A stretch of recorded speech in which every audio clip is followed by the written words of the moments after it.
Story 1. The Silent Line.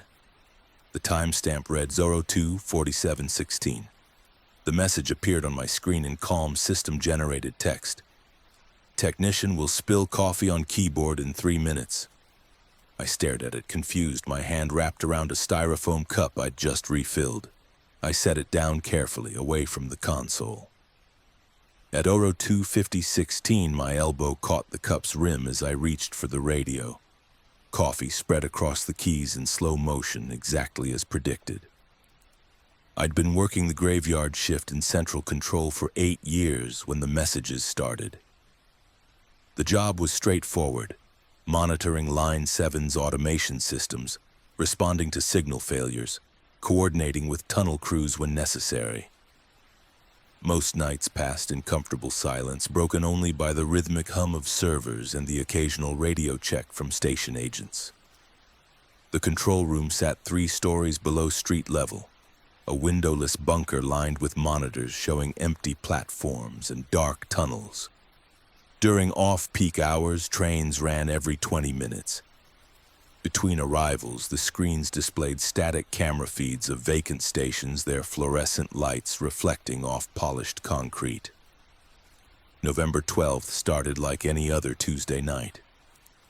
I clocked in at 22 tomorrow, relieved Danny Kowalski, and settled into the ergonomic chair that had molded itself to my posture over thousands of hours.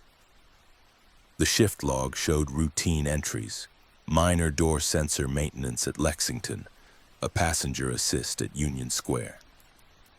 I initiated my standard checks: signal status, train positions, communication systems.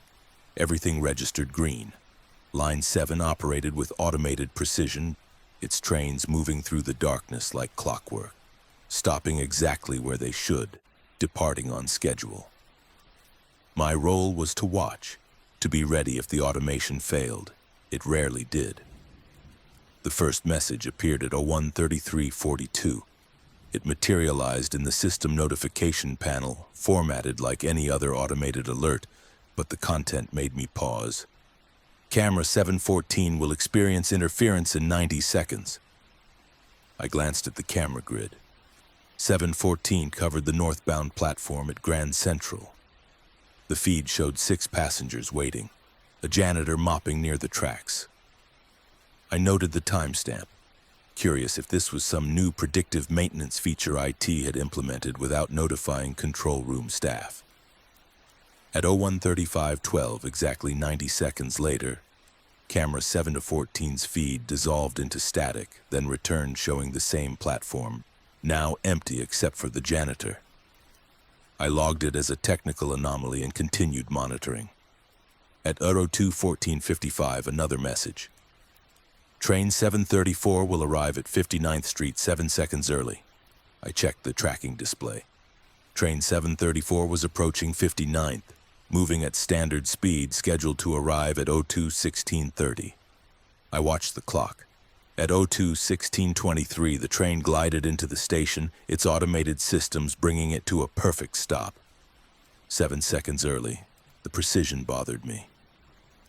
Transit delays happened constantly: track conditions, passenger boarding times, signal timing variations. Early arrivals were rarer but still occurred. 2 early arrivals to the exact second felt less like coincidence, more like I wasn't sure what. I pulled up the system diagnostics, searching for any indication of scheduled updates or maintenance protocols that might explain predictive notifications. Nothing. At 02:47:16, the message about the coffee appeared. I read it 3 times, my mind struggling to categorize what I was seeing. The other messages had predicted system events, camera glitches, train timings. This referenced me directly, by role, describing an action I hadn't yet taken. I looked at my coffee cup, filled 20 minutes earlier and sitting safely to my right, away from the keyboard. The message had to be someone's idea of a prank. Maybe Danny had hacked into the system before leaving, setting up timed messages to unnerve me. He'd always had a dark sense of humor. But I moved the cup further away anyway. 3 minutes felt simultaneously endless and instantaneous. I kept my hands on the console, deliberately still, watching the clock in the corner of my screen. 02:48:16, 02:49:16. At 02:50:16, dispatch radioed asking for a status update on track 12's signal maintenance. I reached across the console for the radio handset, my focus on formulating a response. My elbow brushed something. The styrofoam cup tilted and coffee poured across the keyboard in a dark stream, seeping between the keys exactly as the message had described. I grabbed a rag from the supply cabinet, dabbing at the spill while my heart hammered against my ribs. Coincidence? It had to be coincidence. The message had influenced my awareness, making me clumsy, creating a self-fulfilling prophecy. I'd read about that in a psychology article years ago, how prediction could alter behavior to match the prediction. At 03:12 online, a new message appeared. Technician is currently rationalizing the coffee incident as psychological influence rather than temporal displacement. My hands stopped moving. The rag hung limp in my grip, dripping coffee onto my shoe. No one else was in the control room. The security feed from the hallway outside showed an empty corridor. I was alone, 3 stories underground, and something was reading my thoughts. I typed into the system query field, source of notifications. The response came immediately. Source query will be attempted at 03:12:55. Response will be unknown origin. Message routing protocols show no external access. I stared at the screen, then at the clock. 03:12:51. I didn't type the query. I sat motionless, waiting. At 03:12:55, my hands moved without conscious decision, fingers typing unknown origin. Message routing protocols show no external access into the response field before I could stop them. The next 2 hours dissolved into a nightmare of verification. Messages appeared every few minutes, each one documenting my immediate future with disturbing accuracy. Technician will check door lock mechanism at 03:24:18. Technician will consider calling supervisor but will hesitate due to credibility concerns at 03:51:42. Technician will notice monitor 7 displaying impossible angle at 04:06:03. That last message made me examine monitor 7, which showed camera 7-21's feed from the southbound platform at Times Square. The angle was standard, elevated, showing the platform from the security camera mounted on the wall. But as I watched, the perspective shifted slightly, lowering, moving closer to the platform level. The camera wasn't motorized, fixed mount, fixed angle. Yet the view continued to adjust, descending until it showed the platform from roughly eye level, then lower still, from the tracks themselves looking up at the waiting passengers. Then the perspective rotated and I saw myself, not a reflection, not another camera. The monitor showed me sitting in the control room, visible from an angle that should have been impossible, from inside the monitor itself looking out at me through the screen. My reflection looked back at me with an expression I didn't remember making, a slight smile that didn't match my growing terror. At 05:33:14, a message appeared that changed everything. Review personal logs from November 11th, 22:06. November 11th, yesterday. My last shift had been Saturday. I checked the schedule roster, confirming what I already knew. I hadn't worked yesterday. But when I accessed my login history, it showed an 8-hour session from 22 Saon to 06 Kumar on November 11th, authenticated with my credentials, my biometric scan, my security clearance. I pulled up the shift logs from that phantom session. The entries were in my handwriting or an exact replication of it. They documented a routine night, train movements, minor delays, equipment checks. But interspersed among the standard entries were notes I had no memory of writing. Euro 145, noticed temporal displacement in system notifications. Investigating. 0322 messages predicting my actions with increasing accuracy. Source unknown. 0438 monitors showing impossible camera angles. Saw myself from perspectives that shouldn't exist. 0547 understanding now. The system isn't predicting, it's remembering. The final entry, written at 6 in neat, careful letters, read, "Next shift begins 22, storm November 12th. He won't remember this one either, they never do." I checked the date stamp on my computer. November 12th, 0551:33. 9 minutes until the shift pattern completed. 9 minutes until 06 on Warders when the phantom version of me had written that final log entry. A new message appeared. Technician is reading the logs now. In 9 minutes he will clock out. Tonight's session will be archived. Tomorrow night, November 13th, he will return for another shift, having no memory of November 12th or November 11th. The loop requires consistent monitoring. The system needs an observer. I stood up, chair rolling backward. I needed to leave to break whatever pattern was trapping me. But when I turned toward the door, the monitors flickered. Every screen showed the same image. The control room, empty, my chair vacant, the clock reading 22 zomum. Then the perspective shifted, and I saw myself entering, relieving someone I didn't recognize, settling into the chair. The timestamp read November 13th. I returned my attention to my current monitor. The clock showed 05:58:47, a message waited. Technician will attempt to leave in 90 seconds. He will find the door locked. At 06 this shift will conclude. The logs will archive. Tomorrow he returns. I ran to the door, grabbing the handle. Locked. I pulled harder, then kicked at it, the sound echoing in the small space. On the monitors behind me, I watched myself, recorded or predicted, I couldn't tell anymore, sitting back down at the console, calm and resigned. As the clock approached 06 at 5:59:45, one final message appeared. The system has been maintaining itself for longer than official records indicate. It requires observers to function properly. You have always been here. You will always be here. In 3 hours, Danny Kowalski will arrive for his shift.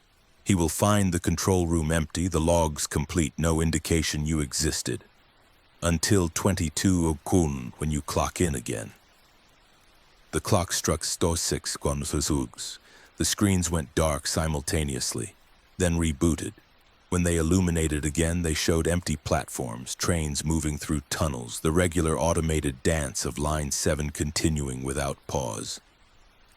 I looked at my hands. They seemed translucent in the fluorescent light, fading at the edges like overexposed photographs.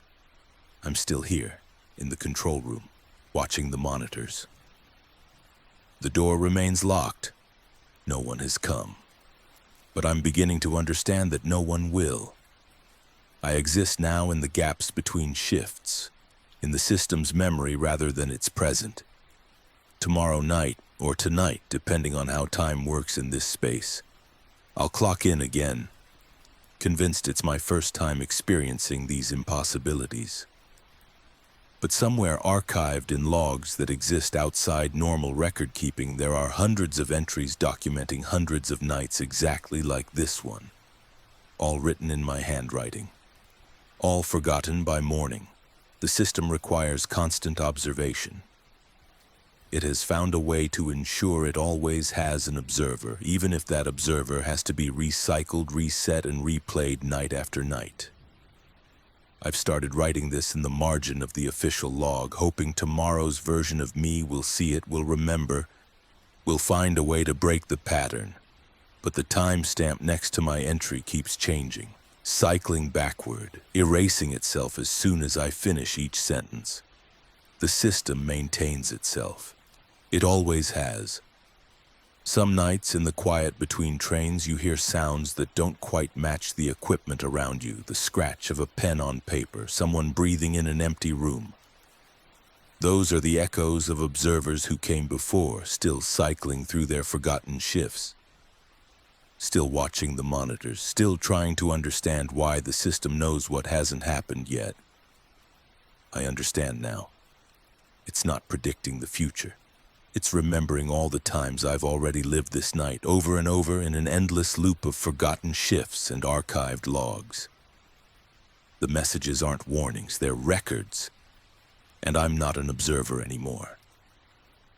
I'm part of the system itself, just another automated function running its programmed routine until someone notices the impossible angles in the security feeds and wonders who's been watching them from inside the screens. Story 2, The Missing Logs. The entry appeared in faded text at the bottom of the archive. Line 9, route designation suspended. See maintenance override protocol. But line 9 didn't exist. Our system ran lines 1 through 8, always had. I clicked the entry anyway. Curiosity overriding protocol. The file opened to a schedule from 1987 showing regular service to stations I'd never heard of. At the bottom, in the section marked Primary Dispatcher, someone had typed my name, my full name, including the middle initial I never used. I wasn't born until 1985. I came to Subway Dispatch after 12 years working station operations, and I thought I understood the system completely. Every train route, every schedule variation, every emergency protocol, I'd internalized them until they became reflexive. The central dispatch hub coordinated all 8 lines running through the city's underground network, a position that required absolute familiarity with operational history. We didn't just manage present-day traffic, we maintained institutional knowledge, served as the final authority when questions arose about system capabilities or historical precedent. March 3rd, I arrived for my 14-hour shift and received the standard briefing from Gloria Henderson, the morning dispatcher. She mentioned a minor track maintenance delay on line 5, a signal timing adjustment on line 3, nothing unusual. I settled into the dispatch station, a curved desk facing a wall of monitors showing real-time positions of every active train. The system interface dated from the early 2000s, reliable but aging, scheduled for upgrades that kept getting postponed due to budget constraints. At 15:47, while reviewing weekend maintenance requests, I noticed something odd in the scheduling grid. The Friday evening schedule showed lines 1 through 8 in their standard rotation, but there was a gap in the timeline, a 15-minute window on line 6 where no trains were allocated, despite passenger demand typically requiring 8-minute intervals during that period. I checked the historical data, assuming someone had accidentally deleted the entries. The archive showed the same gap, dating back 2 months. I called maintenance supervisor Frank Garrett. Hey Frank, I'm seeing a scheduling gap on line 6 Friday evenings between 18:15 and 18:30. Do we have track work or something blocking that window? Static crackled before his response. Negative on track work. That gap's always been there far as I know. System anomaly maybe? Never caused issues, so we left it. The answer bothered me. 15-minute gaps didn't just appear in automated scheduling systems. Every minute of track time was accounted for, optimized, defended against competing operational demands. I started digging deeper, pulling older archives, tracing the gap's origin. It appeared consistently, going back years, but with no explanatory documentation. At 17:22, while scrolling through a 1994 planning document, I found a reference. Line 9 service suspension requires schedule accommodation across remaining active lines, particularly Line 6, which shares tunnel segments with former Line 9 route. I stopped scrolling. Line 9. I'd worked in this system for 12 years, studied its history, memorized its expansion plans, and retired routes. There had never been a Line 9. 8 lines numbered sequentially with gaps in the numbering scheme accounted for by planned but never constructed extensions.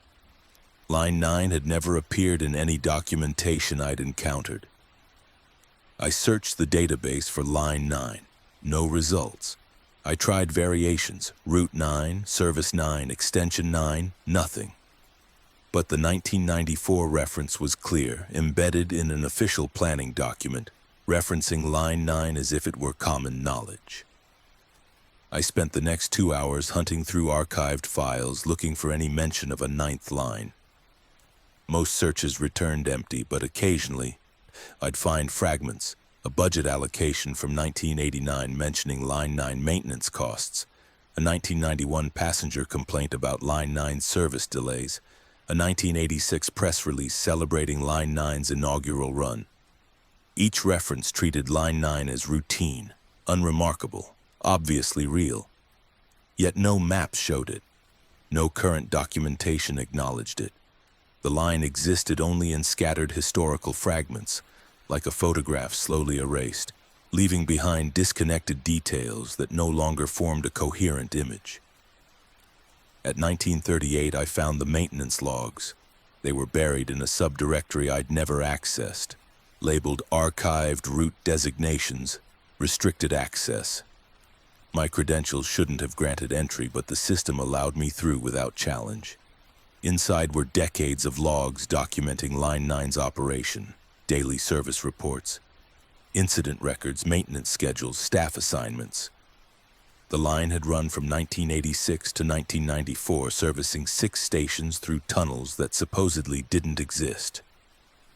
According to the logs, Line 9 operated on a modified schedule, running only during off-peak hours, serving what the documentation called auxiliary facilities.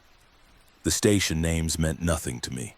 Ashford Junction, Millbrook Depot, Riverside Extension, Northgate Terminal, Blackwell Station, Cathedral Plaza. None appeared on current maps or in standard historical records, but the logs described them in mundane detail: platform dimensions, ventilation specifications, electrical capacity, accessibility features. Someone had designed, built, and operated these stations, then systematically removed evidence of their existence. At 2015, I found my name. It appeared in a 1987 log entry dated April 12th. Primary dispatcher Robert James Callahan coordinated evening service across lines 6, 7, and 9.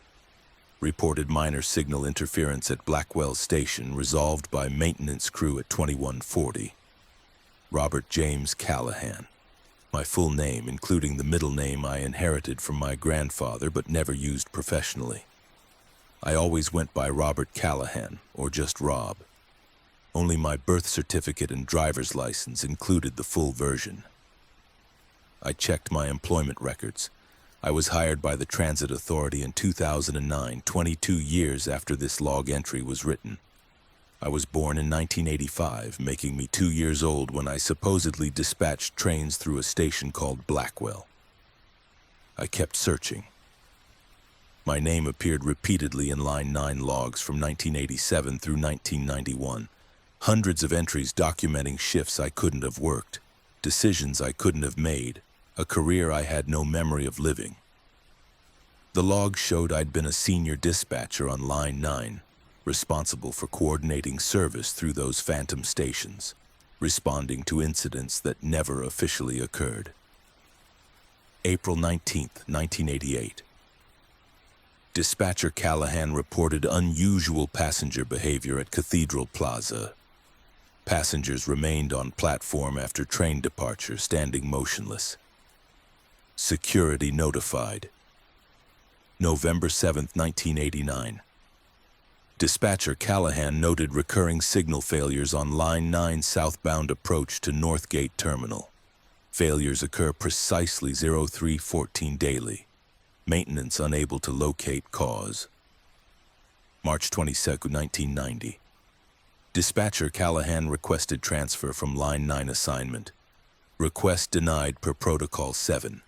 Callahan to continue current posting until service conclusion. That last entry made my hands cold. The tone shifted from routine documentation to something darker. An involuntary assignment. A dispatcher trying to leave but being forced to remain.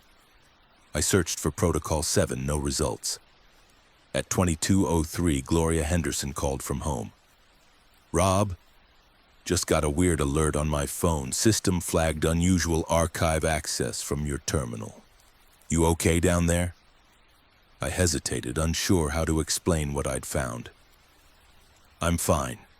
Just tracking down a scheduling inconsistency. Nothing urgent. The alert mentioned restricted files. Those are above our clearance level, Rob. If you're in there, you should probably log out. IT gets twitchy about unauthorized access. Right. Thanks for the heads up. I ended the call but didn't log out. Instead, I searched for more recent entries, trying to understand when and why Line 9 had been erased from official records. The final log entry was dated June 30th, 1994. Line 9 service concluded 23:47. Final train departed Ashford Junction with no passengers aboard. All stations secured per decommissioning protocol. Staff assignments terminated. Documentation transfer to restricted archives initiated. Dispatcher Callahan's final report attached. I clicked the attachment. A scanned document appeared, handwritten in my own unmistakable script. The distinctive slant of my letters, the way I connected certain characters, the small flourishes I'd developed over years of report writing. But the date read 1994, and the content described events I had no memory of experiencing. This will be my final report as Line 9 dispatcher. I've held this position for 7 years, longer than any previous dispatcher, though I don't remember applying for it or receiving assignment orders. My earliest clear memory is from 1988, already working Line 9, already familiar with stations I have no recollection of learning. The passengers on this line are different. They don't speak. They don't acknowledge staff. They board trains and ride to stations that serve no visible purpose. No exits to the surface, no connecting corridors, just platforms and waiting areas where they stand for hours before boarding return trains. I've asked supervisors about the line's purpose. They tell me it's above my clearance level, that I should maintain operations and not ask questions. But I've seen things in those tunnels, especially near Cathedral Plaza. Shapes moving in the darkness between the rails, patterns in the tunnel walls that seem to shift when you're not looking directly at them. The other night I saw myself on the platform at Blackwell Station. Not a reflection, but another version of me standing among the silent passengers, staring at the camera with an expression I don't recognize. I submitted a transfer request in 1990. It was denied. I submitted another in 1992, also denied. Tonight they're closing the line. I should feel relief, but instead I feel like something unfinished is being sealed away and part of me is being sealed with it. When I leave this dispatch station for the last time, I suspect I'll forget Line 9 existed like everyone else seems to have forgotten. But I'm writing this as insurance, evidence that it was real, that I was here, that something exists in those tunnels that required monitoring. If you're reading this, you've accessed restricted archives probably because you noticed anomalies in scheduling data or found references to a line that supposedly doesn't exist. That means Line 9 is still there, running below the official network, requiring a dispatcher whether they remember accepting the assignment or not. Check your own name in these logs. You might find it appeared in our system long before you were hired, preparing you for a role you don't remember agreeing to fill. The line chooses its dispatchers. It always has. And once chosen, you can't refuse the assignment. You can only wait for the next person to find these files and realize they've been here before, serving a line that exists outside memory and time. Good luck. You'll need it more than I did. Robert James Callahan, June 30th, 1994. I read the report 3 times, my mind rejecting its implications while simultaneously recognizing the authenticity of my own handwriting, my own phrasing, my own signature at the bottom of the page. I checked the current date, March 3rd, 2021. 27 years since that report was written, when I would have been 9 years old. At 23:47, the exact time mentioned in the final log entry, every monitor in the dispatch center went black simultaneously. Then they rebooted, showing not the current train positions but a different view. Tunnels I didn't recognize, platforms with outdated design, stations marked with the names I'd seen in the logs. Ashford Junction, Millbrook Depot, Riverside Extension. The cameras were active, showing these locations in real time, despite no official system operating there.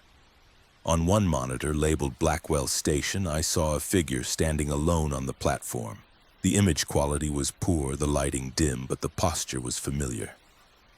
The figure turned slowly toward the camera, and I saw my own face looking back at me, exactly as my 1994 report had described. Another version of me standing among the silent passengers, staring with an expression I didn't recognize but was beginning to understand. My terminal chimed with a new message. Line 9 evening shift begins 0000. Primary dispatcher Robert James Callahan. Report to secondary dispatch station sub-level 7, assignment duration indefinite. I checked the dispatch center directory. There was no sub-level 7, our facility only extended to sub-level 4. But when I turned toward the elevator, I saw a new button on the panel, one I'd passed thousands of times but never noticed before, marked with the number 7. I haven't gone down there yet. My shift in the main dispatch center ends in 40 minutes at 0000, exactly when that message says my Line 9 shift begins.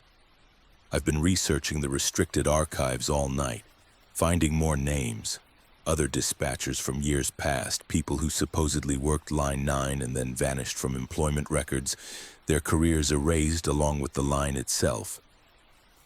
Some of their names appear in current staff directories assigned to other positions with hire dates that don't align with their Line 9 service. It's as if they're living two careers simultaneously, one in the official system and one in the hidden network below. Gloria called again at 23:38, her voice tight with concern.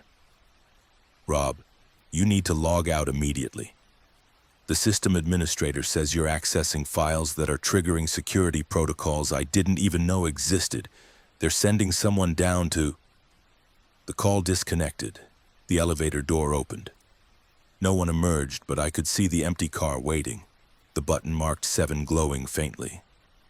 On my monitors, the Line 9 cameras continued showing those impossible stations, and on the Blackwell station feed, the figure that looked like me raised one hand in what might have been a wave or a warning. I suppose I'll find out which when my shift starts in 6 minutes. The logs say I've already worked Line 9 before, that I've been here in some form for decades, cycling through assignments I don't remember accepting. Maybe that's true. Maybe I've ridden that elevator dozens of times, dispatched trains through tunnels that don't officially exist, then returned to the surface with my memory reset, ready to discover the line all over again when the next scheduling anomaly catches my attention. Some systems run deeper than blueprints show, serving purposes that can't be explained in operational manuals. The people who work those systems don't retire or transfer, they just forget. Then rediscover, then forget again in an endless cycle of service to something that requires constant monitoring but can never be officially acknowledged. I think I'm about to join them or rejoin them or continue a shift that never really ended. The elevator is still waiting. The monitors show my other self turning away from the camera, walking toward a train that's pulling into Blackwell Station. In 4 minutes, I'll need to decide whether to step into that elevator or refuse the assignment, though my 1994 report suggests refusal isn't actually an option. The line chooses its dispatchers, it always has. And something in those deep tunnels, in stations built for purposes no one will explain, needs someone watching, someone coordinating, someone maintaining service through a network that exists in the gaps between official reality and whatever runs underneath. I've been that person before. The logs prove it. Tonight I'll be that person again until the next time I forget and rediscover and realize too late that some job assignments follow you across decades and impossibilities, binding you to systems that operate outside normal time. The elevator chimes. My shift begins in 2 minutes. Story 3. The emergency override. The screen flashed again. Emergency override request. Train 917. Location unknown. I denied it 6 times already per protocol, but it kept regenerating every 8 minutes. The automated voice on the system PA announced calmly, Train 917 approaching final destination. There was no Train 917 on tonight's schedule. There was no Train 917 in our entire fleet roster. And according to the tracking system, it had been approaching its final destination for the last 4 hours without getting any closer, heading toward a station that every map confirmed had been demolished in 1978. I started working subway operations in 2003, and by 2015 I'd achieved senior operator status in the Central Command Override Station. My specific responsibility was managing emergency shutdown protocols, the kill switches that could stop any train in our system if automation failed or safety concerns arose. The job required absolute precision and unflinching adherence to protocol. Unauthorized overrides could cause collisions, strand passengers in tunnels, or disrupt service across multiple lines. We approved maybe 3 legitimate emergency overrides per year. Everything else was system glitches, false alarms, or automation hiccups that resolved themselves within seconds. October 17th, I arrived for the night shift at 22 hours, relieving Marcus Webb, whose briefing was unusually terse. System's been weird today. Couple override requests that didn't make sense. I flagged them in the log. Probably just software bugs from that update last week. I reviewed his notes.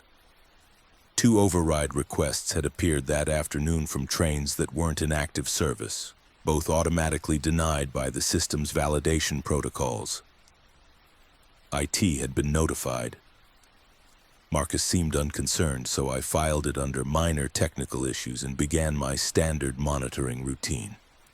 The first 3 hours passed normally.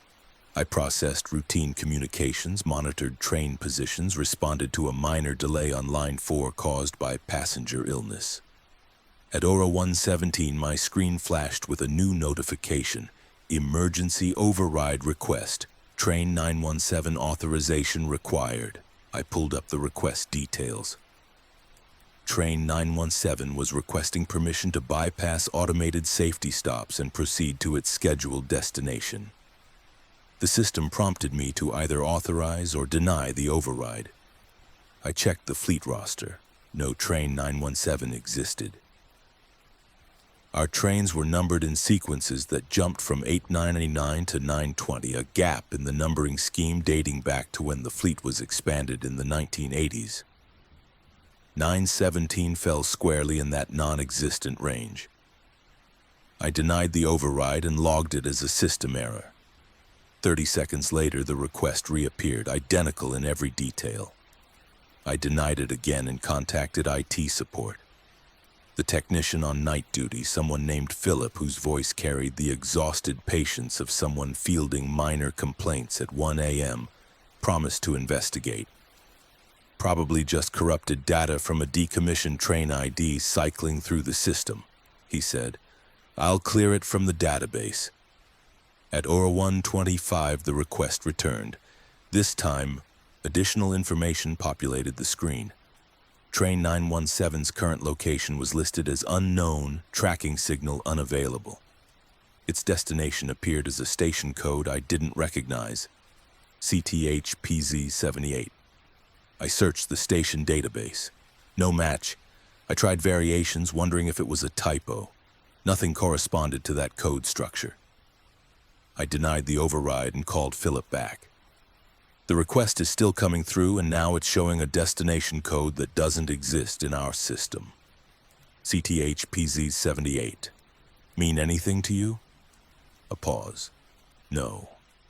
Station codes don't use that format anymore. That structure is pre-1980s, might be old data from before the system was digitized. I'll escalate to senior IT, but it's probably going to take until morning to properly purge it. The request returned at 1:01:33 and 01:41 and 01:49 every 8 minutes, exactly like clockwork. Each time I denied it. Each time the system logged my denial. And each time the request regenerated as if I'd never responded. At 2:13, the request appeared with a new addition.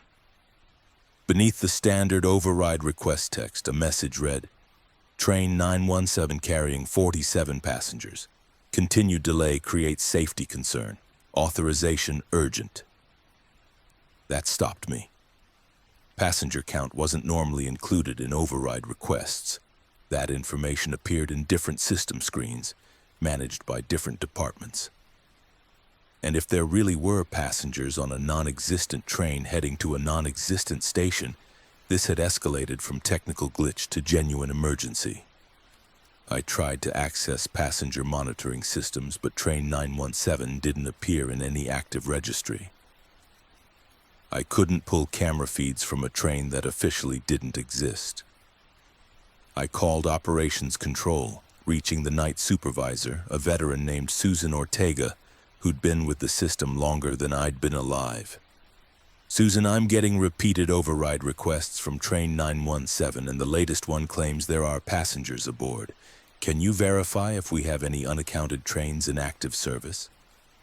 917? That's not a valid train number. Who's requesting the override? The system itself.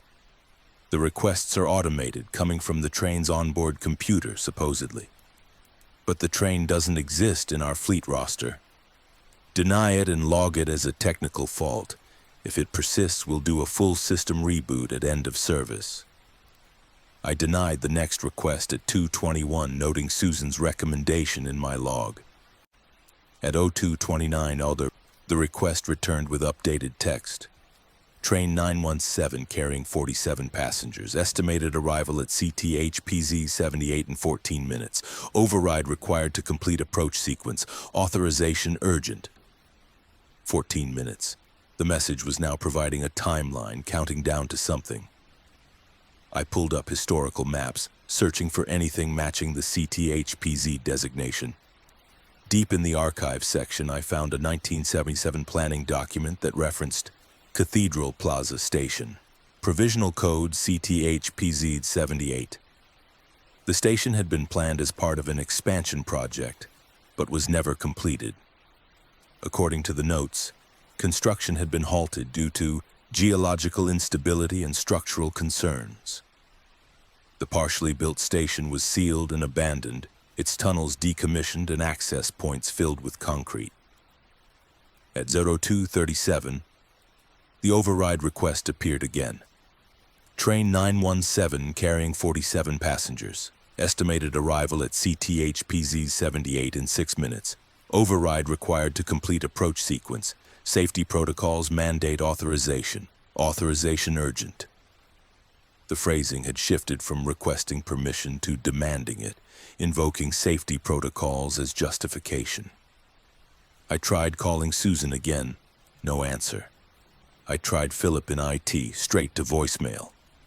The command center felt abruptly isolated, just me and the screens and this insistent request pulsing through the system every 8 minutes, growing more urgent with each iteration. At 02:43, I denied the request again, but this time the system responded differently. Instead of simply logging my denial, a new window opened. Override denial logged. Train 917 cannot complete approach without authorization. Passengers at risk. Secondary authorization protocol initiated. I didn't know what secondary authorization protocol meant. It wasn't in my training or operational manuals. Before I could investigate, every screen in the command center switched to the same view. A camera feed from inside a train car. The image was grainy, the lighting dim, but I could see passengers, dozens of them, sitting in eerie stillness. They didn't talk, didn't move, didn't exhibit any normal passenger behavior. They simply sat staring forward as the train moved through a tunnel I didn't recognize. The timestamp in the corner read Train 917 live feed. At 02:47, my phone rang. The caller ID showed my own workstation number, which was impossible since I was sitting at that workstation. I answered anyway. A voice that sounded disturbingly like mine, but flatter, more automated, spoke. Authorization required.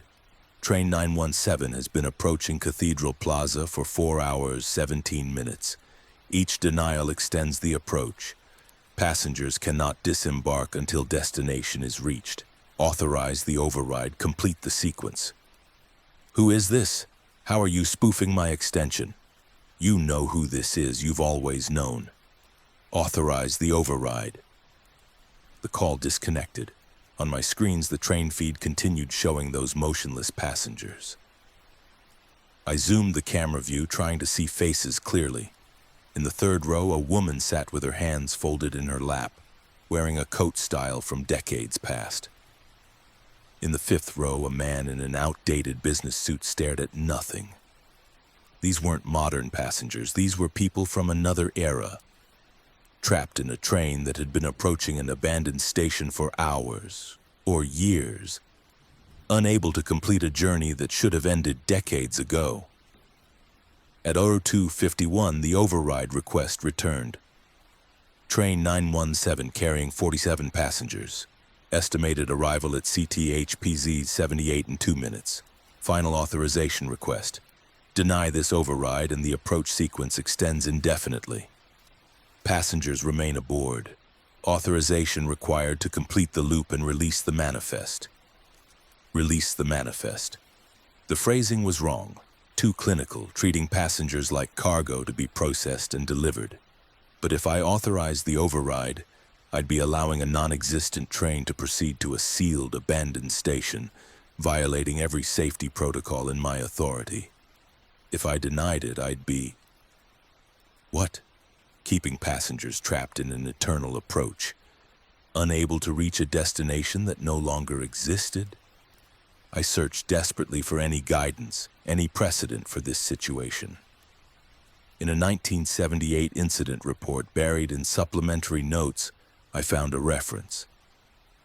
Following Cathedral Plaza construction halt, all trains were successfully redirected except service train 917, which was reported as approaching station at the time of emergency shutdown.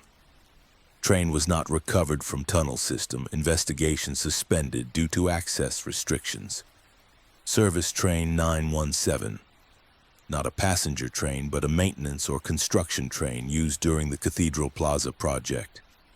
It had been in the tunnels when the station was abandoned, had continued approaching a destination that was being sealed shut even as it traveled toward it. And somehow, impossibly, it was still approaching. Still carrying whoever had been aboard 43 years ago, trapped in a loop that couldn't complete because the destination had been erased from existence. At 02:53, every screen flashed red. Final override request. Train 917, authorization required in 60 seconds or approach extends another cycle. Another cycle, hours or years of approaching the same sealed station over and over, the passengers frozen in whatever moment they'd entered that train in 1978, unable to exit because the journey had no end. By denying the override, I wasn't protecting safety, I was maintaining their imprisonment.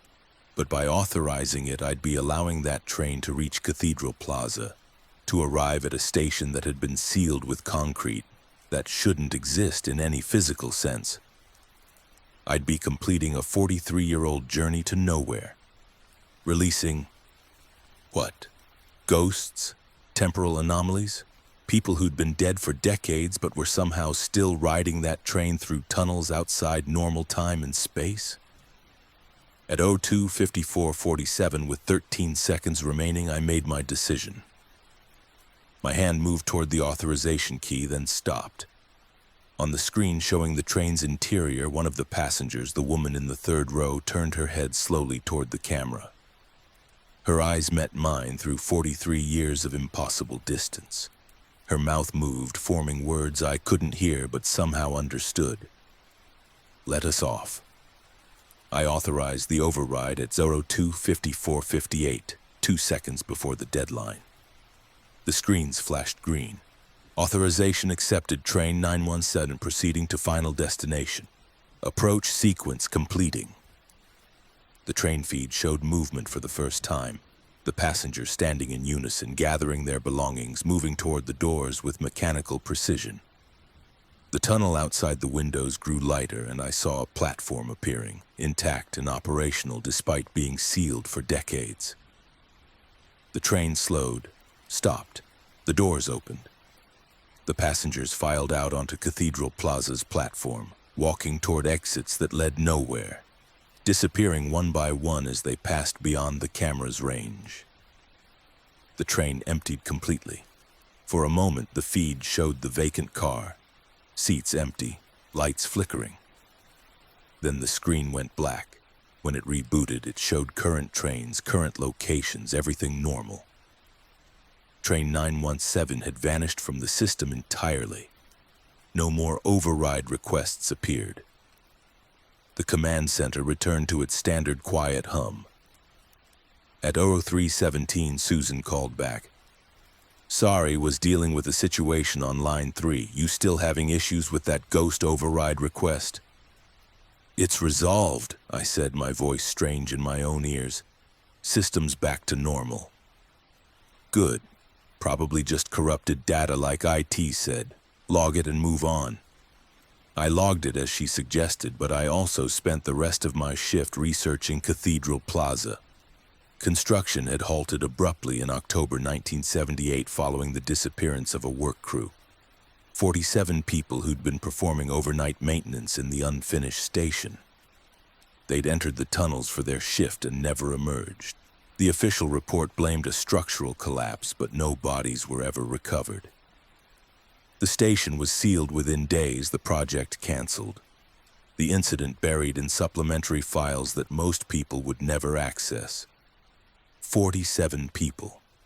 The exact number of passengers Train 917 claimed to be carrying. I've worked 12 more shifts since that night, and the override requests haven't returned.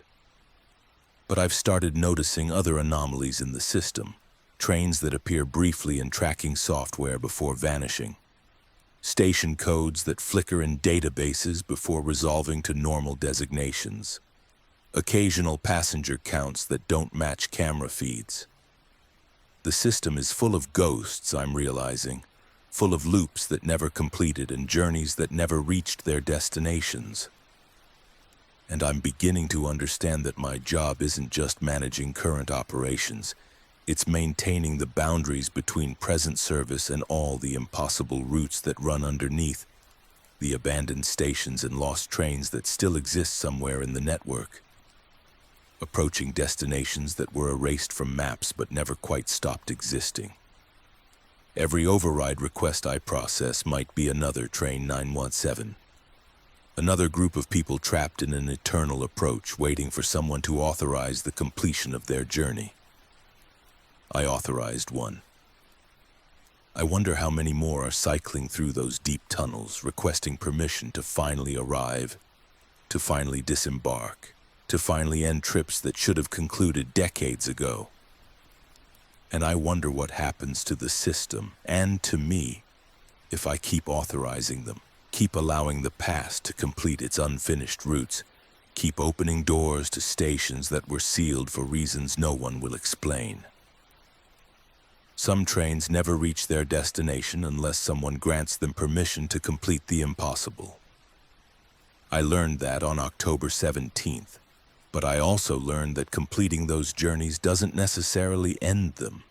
It just moves them from one form of existence to another, releasing passengers who should be gone into a present they no longer belong to. At the end of every shift now, I check the logs for override requests I might have missed, for trains approaching stations that don't appear on current maps. And sometimes, late at night when the system is quiet, I hear the distant sound of a train pulling into a platform that shouldn't exist, doors opening for passengers who've been waiting decades to finally step off. The system has more routes than the official maps show, more destinations than planners ever intended. And someone has to manage the overrides, has to decide which impossible journeys get permission to complete, That person is me now. I just hope I'm making the right authorizations. Because every time I press that key, I'm not just moving trains through tunnels. I'm reshaping the boundaries between what's officially real and what runs underneath. In the darkness where forgotten routes still carry their eternal passengers towards stations that exist only in the system's deepest, most hidden memory. Story 4, The Endless Loop. The timestamp read 14:23:08 and train 582 was listed at marker 47 on the southbound Line 3 tunnel. 3 minutes later, the display refreshed. 14:26:08, train 582 at marker 47. Then 14:29:08, same location, same timestamp sequence, offset by exactly 3 minutes each time. I initiated a system reset, assuming corrupted tracking data. When the display came back online, it showed 14:23:08 again, train 582 at marker 47. I was watching a loop and I couldn't tell if it was the train that was stuck or me. I'd been a system technician for the Central Operations Network for 9 years before the loop started. My role involved monitoring automation protocols, ensuring trains followed their programmed routes, and responding to tracking anomalies. The job was 90% routine observation, 10% problem solving when software or hardware malfunctioned. I was good at it. I understood the system's logic, could read its patterns, could identify the difference between genuine failures and harmless glitches. December 8th, I logged in for my afternoon shift at 14. The handoff from morning technician Angela Price was unremarkable. Minor delay cleared on Line 5, routine maintenance scheduled on Line 7, all systems functioning normally. I settled into my workstation, a triple monitor setup showing train positions, schedule adherence, and system diagnostics. Everything appeared standard.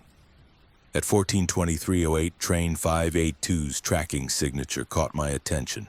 The train had stopped at marker 47, a tunnel location between Riverside and Central Square stations on Line 3. Stops in tunnel segments weren't unusual. Signal holds, traffic management, minor technical pauses. I noted it and waited for movement. At 14:26:08, the display refreshed. Train 582 remained at marker 47. The timestamp had advanced 3 minutes, but the train's position hadn't changed. I checked for signal holds or automated stops. Nothing flagged. I initiated communication with the train's onboard system, expecting an automated status report. The system returned. Train 582 operating normally, schedule on time, location marker 47. On time, but not moving. I flagged it for maintenance review and continued monitoring other trains. At 14:29:08, the display refreshed again. Train 582, marker 47, same position. The schedule still showed it as on time despite having been stationary for 6 minutes in a tunnel segment that should take 45 seconds to traverse. I initiated a force tracking update, a process that pinged the train's GPS transponder directly rather than relying on automated reporting. The system processed for several seconds, then returned the same data. Train 582, marker 47, 14:29:08. I called operations. I have train 582 showing stationary in the Line 3 southbound tunnel for 9 minutes. Onboard system reports normal operation, but GPS confirms no movement. Can you raise the conductor? The operations coordinator, someone named Mitchell, checked his communications log. Train 582 completed its southbound run 17 minutes ago. It's currently at the southern terminus, beginning its northbound return. Must be a tracking glitch showing its old position. That made sense. Tracking software occasionally cached outdated data, displaying trains at previous locations until the system caught up. I initiated a full refresh. The screen blanked, then repopulated. Train 582 appeared on the northbound track, approaching Central Square, exactly where Mitchell said it should be. I logged the glitch and moved on. At 15:23:08, exactly 1 hour later, Train 582's indicator reappeared at marker 47 in the southbound tunnel. Same location, same position marker, but the timestamp showed current time. I checked its actual location. The train was servicing its route normally, currently at Riverside Station on the northbound run. Yet the system insisted a version of Train 582 remained at marker 47, frozen at that location, generating tracking signals that shouldn't exist. I spent the next hour trying to purge the duplicate signal. Every fix I attempted, cache clearing, transponder resets, database refreshes, temporarily removed the anomaly only for it to reappear minutes later, always at marker 47, always with timestamps showing the current time offset by exact 3-minute intervals. 15:23:08, 15:26:08, 15:29:08. At 16:14, I noticed something else. The schedule data linked to the duplicate signal began showing historical information. Not just Train 582's current route, but routes it had run weeks ago, months ago, years ago. The data scrolled backward through time. November 22nd, October 8th, September 14th, going back further with each refresh. By 16:47, the schedule showed Train 582's inaugural run from 2012 when it was first added to the fleet. I should have reported this to senior IT, but I was fascinated. The system was accessing temporal data, pulling historical records and displaying them as if they were current operations. I started cross-referencing the dates being displayed with my own work logs, curious if there was a pattern. At 17:08, the system displayed December 8th, 2016, exactly 5 years earlier. The same calendar date I was currently working. The historical log showed Train 582 at marker 47, 14:23:08, with a notation I'd written. Train stationary, investigating tracking anomaly.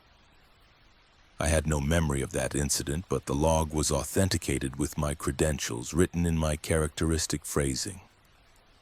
I searched my archived work logs for December 8th, 2016. The entry existed, word for word matching what the system was now displaying. 5 years ago, I'd investigated the exact same anomaly. Train 582 frozen at marker 47, showing on-time status despite not moving, generating duplicate tracking signals that I'd eventually logged as a technical glitch. At 17:23:08, the historical data jumped back another cycle. December 8th, 2011. Another entry in my logs, another investigation of Train 582 at marker 47, another notation about tracking anomalies. But 2011 was before I'd been hired. I'd started working for Central Operations in 2012. I shouldn't have any log entries from 2011. I pulled my employment file. My hire date was listed as April 3rd, 2012. But buried in the administrative records was a second hire date, November 15th, 2011, for a temporary contract position that I had no memory of accepting. The contract showed I'd worked 4 months as a provisional system technician before being terminated in March 2012, then rehired under permanent status in April. I didn't remember those 4 months. I didn't remember a temporary position or a termination. My continuous memory of working at Central Operations began in April 2012, with no gaps, no missing time, no sense of having held and lost the position previously. At 18:02, I called HR. I'm seeing a discrepancy in my employment records. It shows a temporary contract in 2011 that I don't remember. Can you verify? The HR representative, an older woman named Patricia, put me on hold for several minutes. When she returned, her tone was cautious. Yes, we have records of a temporary contract from November 2011 to March 2012. You were let go due to, it says here, performance concerns related to reality perception issues. You were rehired 2 weeks later under medical clearance. Is there a problem with your current position? Reality perception issues?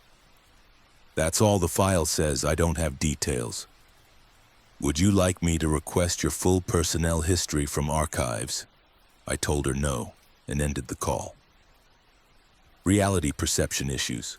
I'd been fired for something related to how I perceived reality, then rehired after medical clearance. What kind of perception issues warranted termination from a technical monitoring position?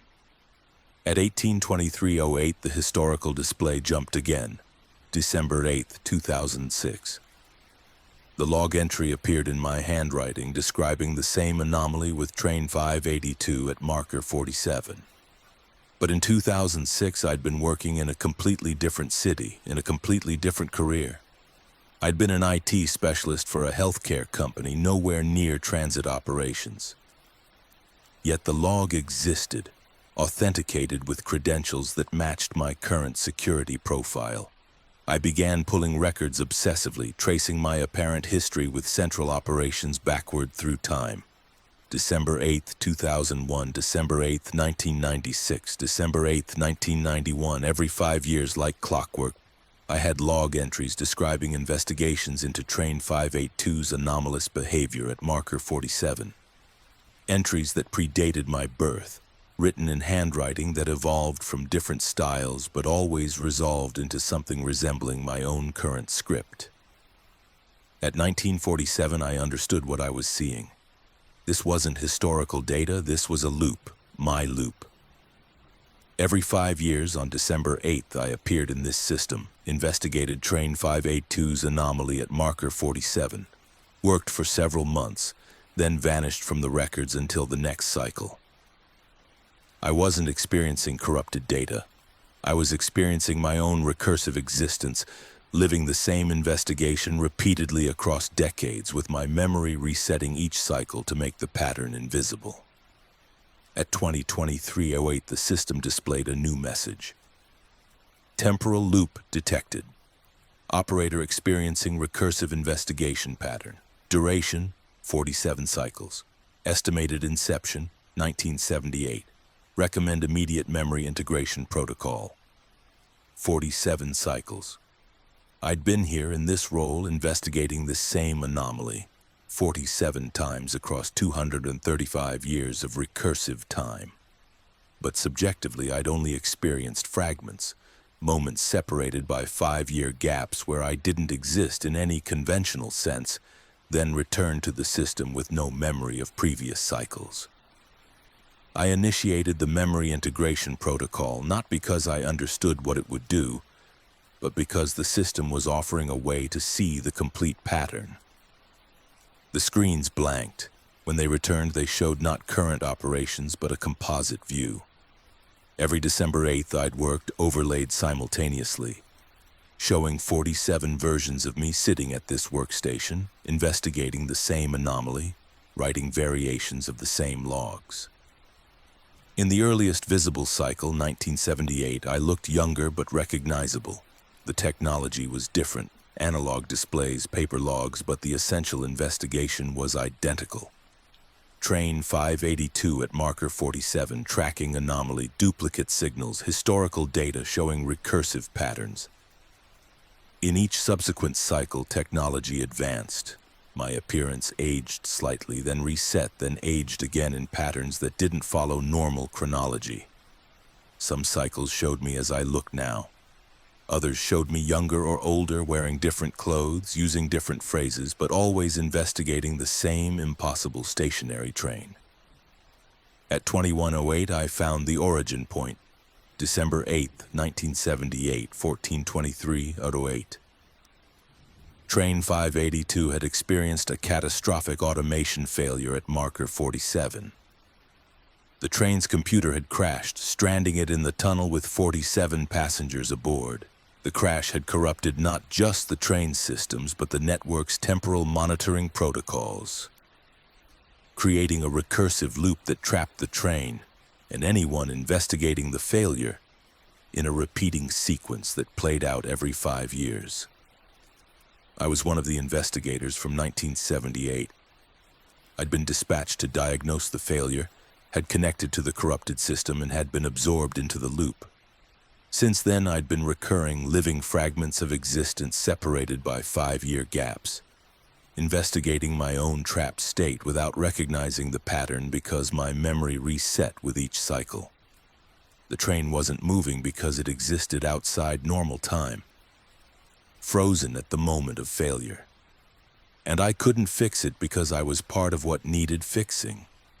My investigation had become integrated into the malfunction, my recursive attempts to solve the problem perpetuating the very loop I was trying to resolve. At 2147, the system offered a choice displayed in plain text. Memory integration complete. Operator may choose A. Exit loop, cease recurring, abandon investigation. B. Continue loop, maintain investigation across future cycles. C. Attempt resolution, risk complete temporal dissolution, exit the loop, and I'd stop existing in these 5-year fragments. I'd age normally, live linearly, but Train 582 and its 47 passengers would remain frozen forever. Continue the loop and I'd keep recurring, keep investigating, keep experiencing these fragmented moments of awareness across decades and centuries. Attempt resolution and I might free the train and myself, or I might dissolve completely, erased from every timeline simultaneously. I thought about those passengers trapped since 1978, experiencing a single moment extended across decades. I thought about myself, living in broken time, never moving forward, always returning to this same investigation. And I thought about what it meant to exist in a loop, not quite alive, not quite erased, just recurring whenever the system cycled back to the moment of failure. At 22:23:08, I made my choice. I attempted resolution.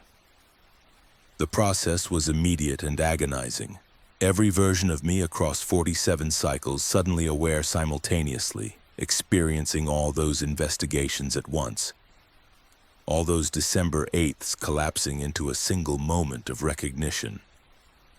I saw myself from 1978, 1983, 1988, 1993, all the way to now, all trying to solve the same problem, all failing because we were approaching it individually rather than understanding we were fragments of a single recursive entity. Together, all 47 versions of me thinking in synchronization, we rewrote the corrupted protocol. Not fixing it, but completing it, allowing the loop to finish its cycle instead of endlessly repeating the middle section. The train's computer at marker 47 received the final commands it had been waiting for since 1978, processed them, and resumed normal operation. On my screen, Train 582 began moving.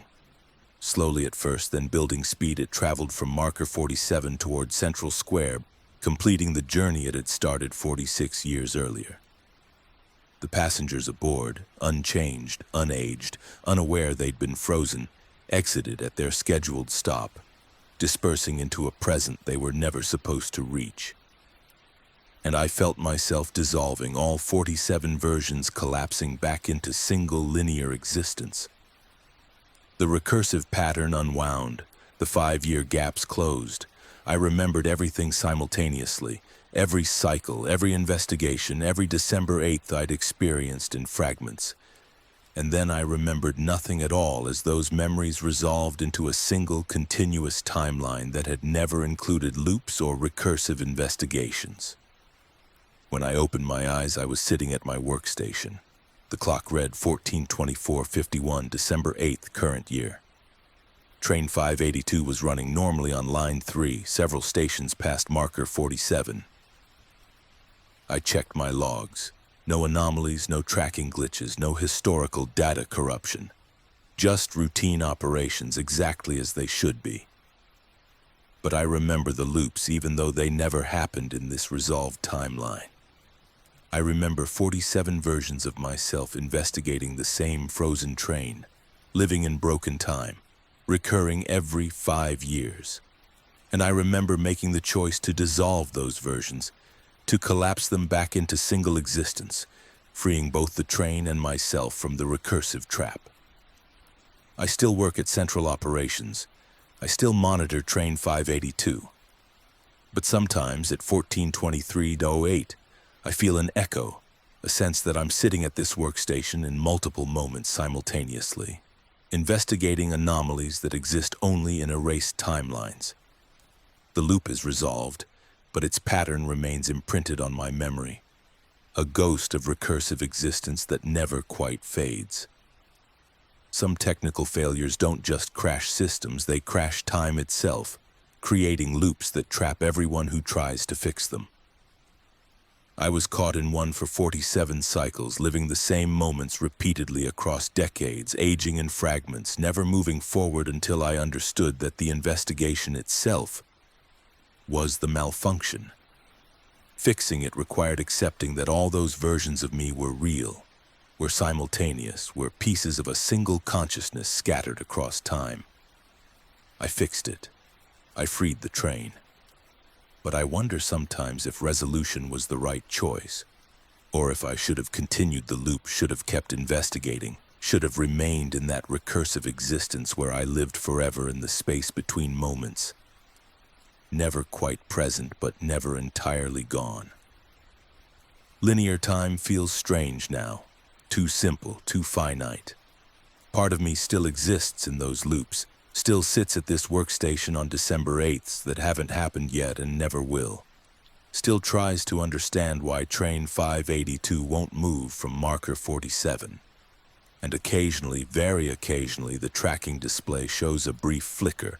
Train 582, marker 47, timestamp 14:23:08, before resolving back to current operations. Those flickers are echoes, I think. Remnants of the recursive timeline bleeding through into this resolved version. The loop is closed, but loops never truly disappear. They just become invisible, running underneath the linear sequence, waiting for someone to notice the patterns and realize that time doesn't always move forward the way we think it does. Story 5. The station that doesn't exist. The alert appeared at 03:47. Train 6 and 63 entering station MX Void 11. I'd been coordinating night operations for 6 years, and I'd never seen that station code. The database returned. Station not found. But the tracking display showed Train 6063 slowing to platform speed, its doors opening, passengers disembarking. I pulled up the tunnel map, trying to locate where this impossible station existed. The coordinates placed it directly beneath the Central Operations building, beneath the control room where I was sitting in tunnels that the official schematics insisted were nothing but solid bedrock. Then my coffee cup began to rattle against the desk, and I felt the unmistakable vibration of a train pulling into a station that supposedly wasn't there.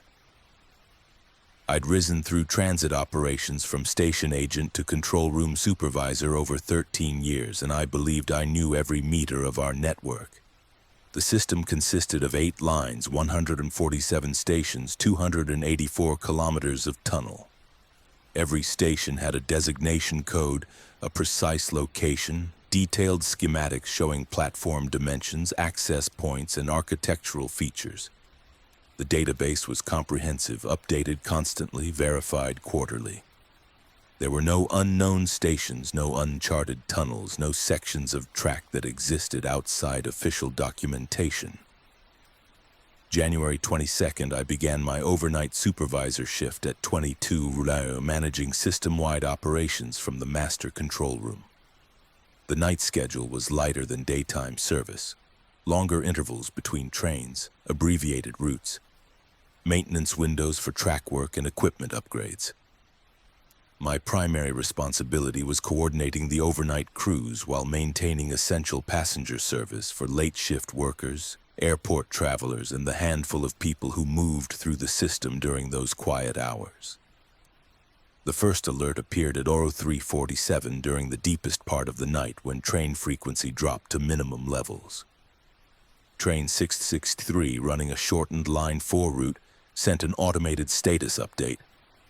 Approaching station MX Void 11, reducing speed for platform arrival. I checked the station database. MX Void 11 returned no results. I tried variations MX Void 11 Station 11, nothing matched. Line 4's route ran through 14 stations between northern and southern termini. Train 663's schedule showed it traveling from Northgate to Riverside, stopping at all intermediate stations, none of which were designated MX Void 11. I called the overnight operations coordinator, a veteran named Thomas Grayson, who'd worked the system for 23 years. Thomas, I'm seeing a train report for a station code that doesn't exist in the database. MX Void 11 mean anything to you? A pause. No. That coding format doesn't match our designation structure. MX isn't a line identifier we use, and Void isn't standard terminology. Probably corrupted data from a software update. Log it and I'll have IT check in the morning. I logged the alert as Thomas suggested, but I also accessed the train's tracking data, trying to understand what had triggered the automated report.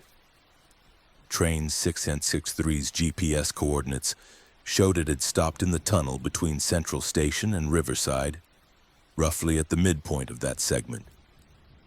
There was no station at that location, just tunnel, running through bedrock beneath the downtown district. But the train's onboard system insisted it had arrived at a station. The doors had opened, the passenger count had decreased. According to the automated logs, 17 people had exited at MX Void 11 and 6 had boarded. Then the doors closed, and train 663 continued toward Riverside.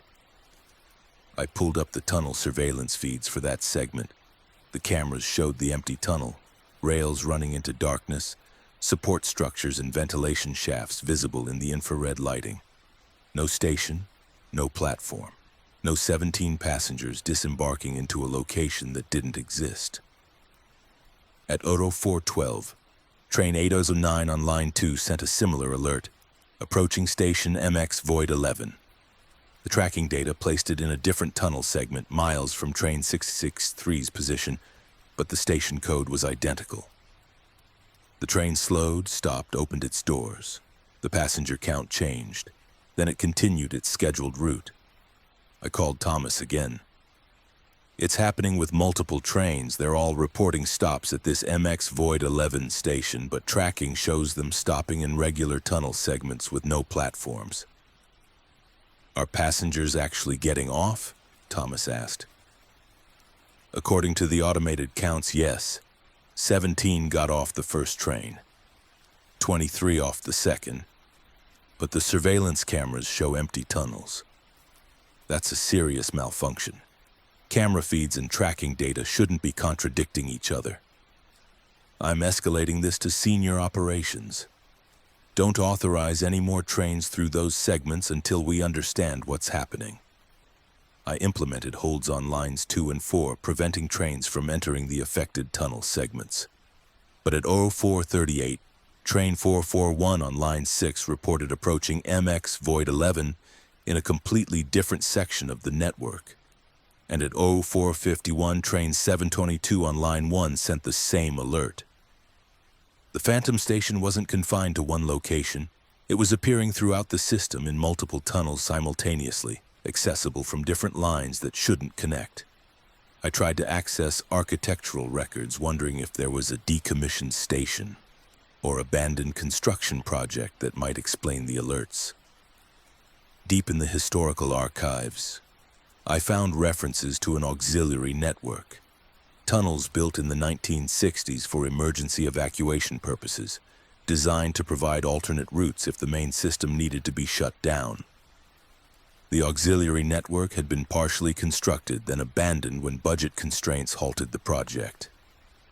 Most of the tunnels had been sealed, filled with concrete, erased from operational maps. But the schematics showed that some auxiliary tunnels had been left open, maintained for utility access. Water pipes, electrical conduits, ventilation shafts. They weren't part of the passenger network, weren't marked on public maps. But they existed, threading through the bedrock beneath the official system. And according to a 1967 planning memo, one of those auxiliary tunnels ran directly beneath the Central Operations Building. At 0523, I felt the vibration through the floor, a deep rhythmic tremor that matched the frequency of a train passing nearby. But we were 3 stories underground, with solid bedrock separating the control room from the nearest active tunnel. There shouldn't have been any vibration perceptible at this location. I checked the tracking displays. No trains were currently operating in tunnels close enough to the central operations building to cause vibrations. Yet the floor continued to tremble slightly, and I could hear a distant sound that might have been wheels on rails, might have been air rushing through a confined space, might have been something else entirely. At 05:47, my workstation screen flickered. When it stabilized, it showed a new feed, a camera view I didn't recognize. The perspective showed a platform, but not one from any station I'd seen.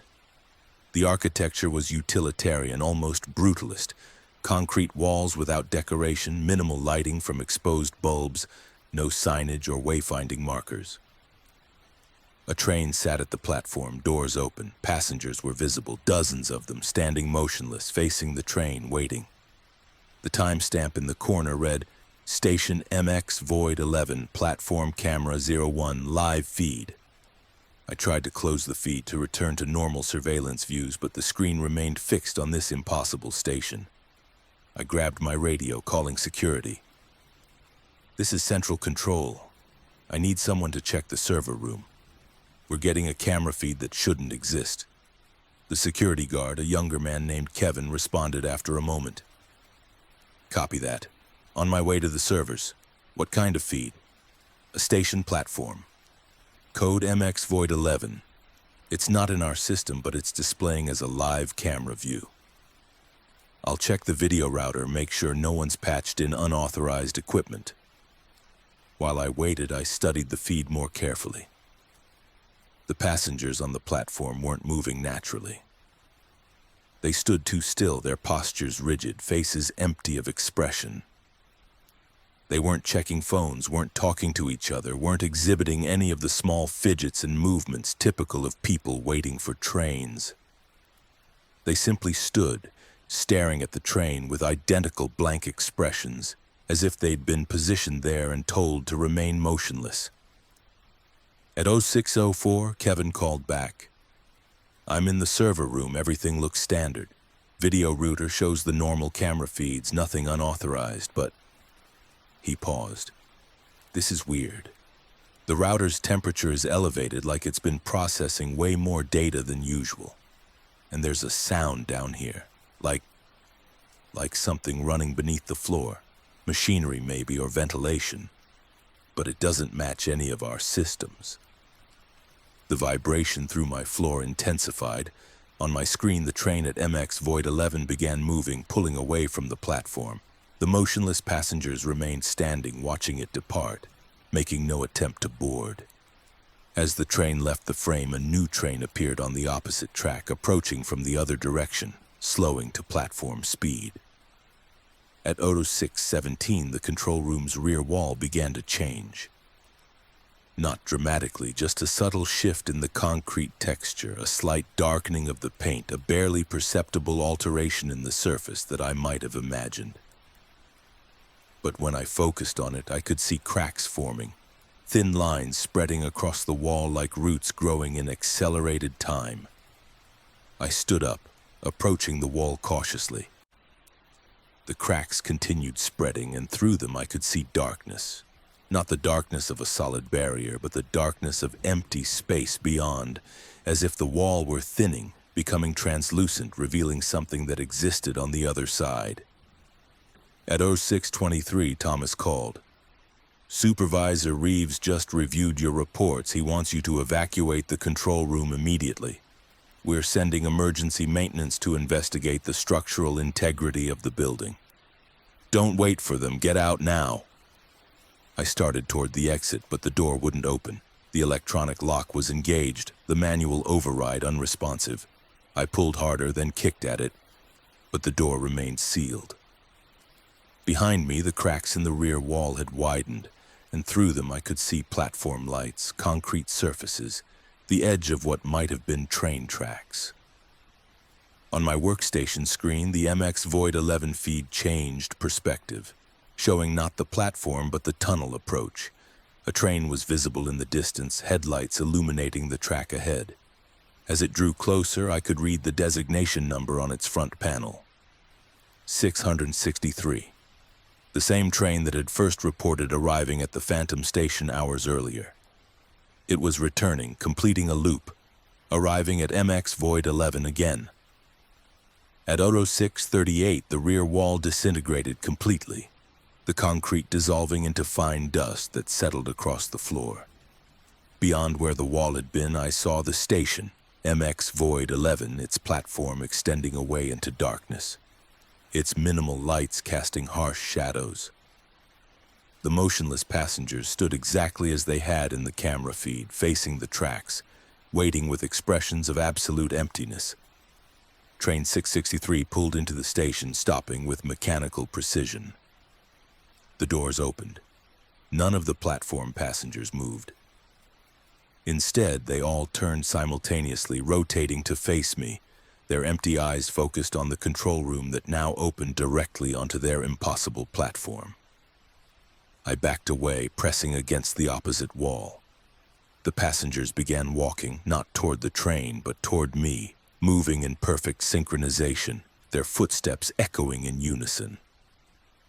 They crossed from the platform into the control room, entering a space that should have been separated from them by meters of concrete and bedrock.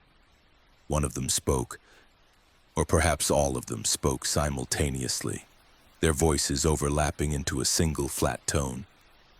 This station has always been here, beneath the operations center, beneath the official network. We've been waiting here since the auxiliary tunnels were sealed, existing in the space between active routes and abandoned construction. You've been monitoring us every night, watching trains arrive and depart, counting passengers who don't appear in your records. Now the boundary has thinned enough for you to see clearly. Welcome to Station MX Void 11. Welcome to the system beneath the system.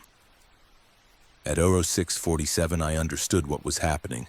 The vibrations, the camera feeds, the trains reporting arrivals at a non-existent station.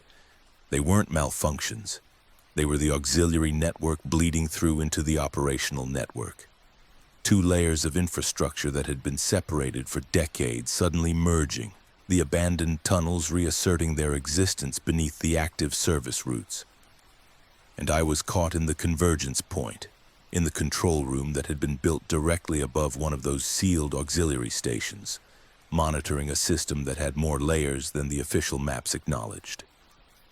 The passengers filled the control room, crowding around my workstation, their blank faces illuminated by screen glow. On the monitors, I could see other stations appearing in the feeds. MX Void 02, MX Void 07, MX Void 19. Auxiliary stations throughout the network, all becoming visible simultaneously as the separation between official and unofficial systems collapsed. At 07, my shift technically ended, but there was no relief supervisor arriving. The door remained sealed. The passengers remained standing, watching, waiting. And on the screens, trains continued arriving at MX Void 11, discharging passengers who joined the crowd, filling the control room, creating a mass of motionless people that pressed against every surface. I tried calling Thomas again, but the radio produced only static. I tried the desk phone, no signal. The control room had become isolated, cut off from the operational network above, integrated instead into the auxiliary network below. At 08:17, I stopped trying to escape and started accepting what was increasingly obvious. I hadn't been monitoring the system from outside. I'd been inside MX Void 11 the entire time, working in a control room that existed within the Phantom Station, supervising operations in both the official network and the auxiliary network simultaneously without realizing the layers overlapped. Every overnight shift, every quiet period when trains reported arriving at impossible stations, I'd been coordinating their movements through a network that officially didn't exist, maintaining service in tunnels that were supposed to be sealed. managing passengers who stood motionless on platforms that no map acknowledged. The control room wasn't separate from MX Void 11, it was part of it. And I wasn't just monitoring the station, I was its permanent resident, its overnight coordinator, the supervisor who ensured trains continued running through the auxiliary network while the official system operated overhead. At 09:43, the crowd of passengers parted slightly, creating a corridor from my workstation to the platform. Train 663 sat waiting, doors open. On the screens, my replacement supervisor appeared in what I'd thought was the real control room, the one 3 stories above in the operational building.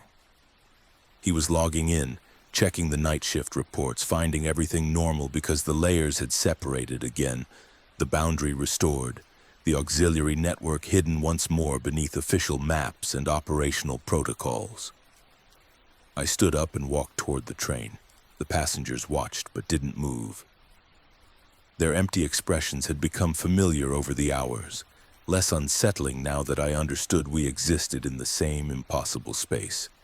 The gaps between official routes, the sealed tunnels that had never been fully abandoned, the auxiliary system that maintained itself through decades of supposed decommissioning. I boarded train 663. The doors closed. The train began moving, pulling away from MX Void 11, traveling through tunnels that were simultaneously sealed and operational, carrying passengers who were both there and not there, supervised by a network coordinator who monitored systems that existed in the spaces official maps couldn't acknowledge.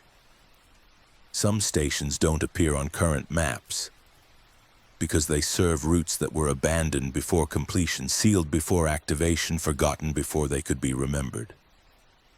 But abandoned doesn't mean non-existent. Sealed doesn't mean empty, and forgotten doesn't mean gone. Those auxiliary stations are still operating, still serving passengers who move through the city's underground along paths that official transit won't confirm.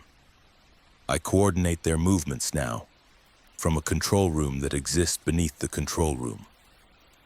Monitoring trains that report arrivals at stations everyone insists don't exist.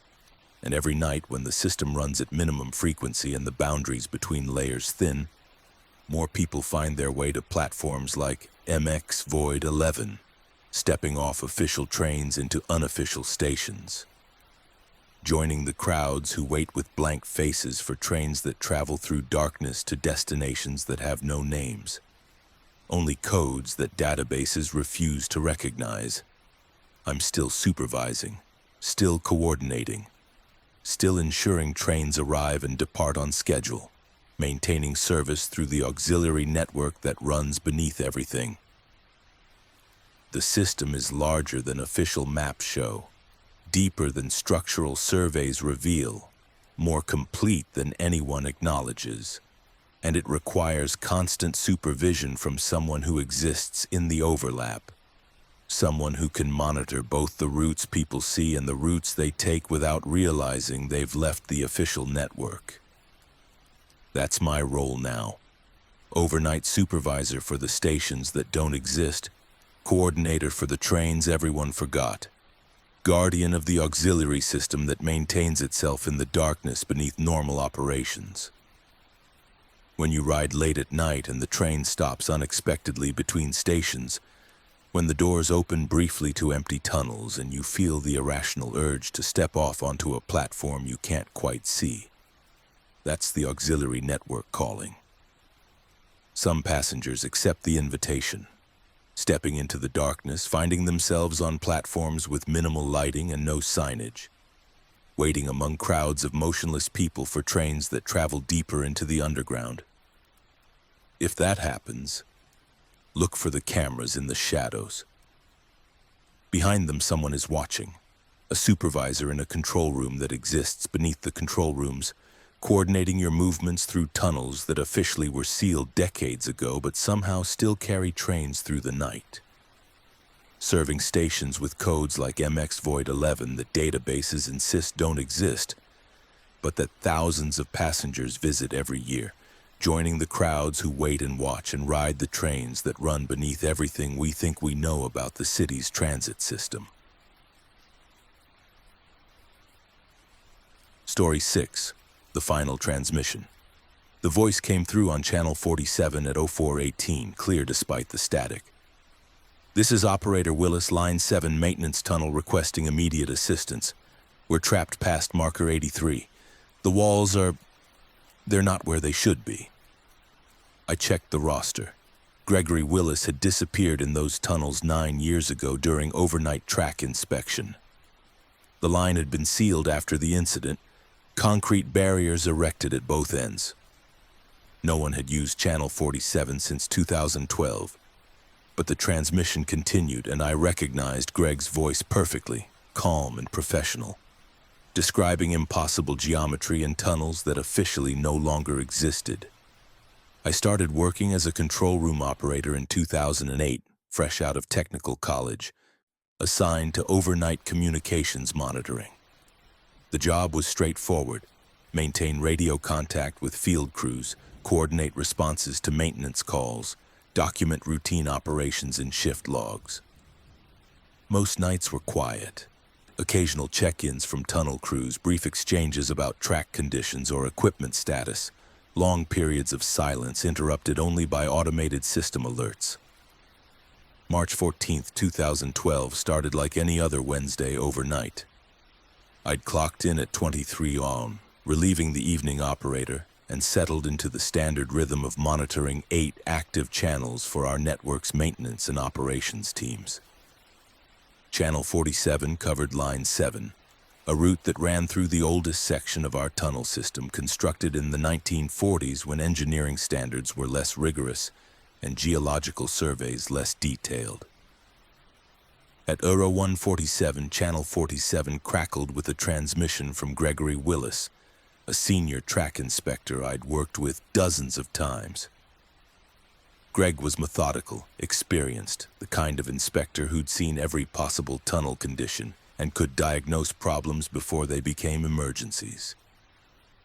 Control, this is Willis, Line 7 South Tunnel, approaching marker 83 for scheduled inspection. Radio check, over. I responded immediately. Willis, this is Control, reading you clearly. Proceed with inspection, report findings at marker 83, Control out. That was the last normal transmission I received that night. At 0214, Channel 47 activated again, but Greg's voice carried a tone I'd never heard from him. Uncertainty bordering on confusion. Control, Willis here. I'm at marker 83, but the tunnel configuration isn't matching the schematic.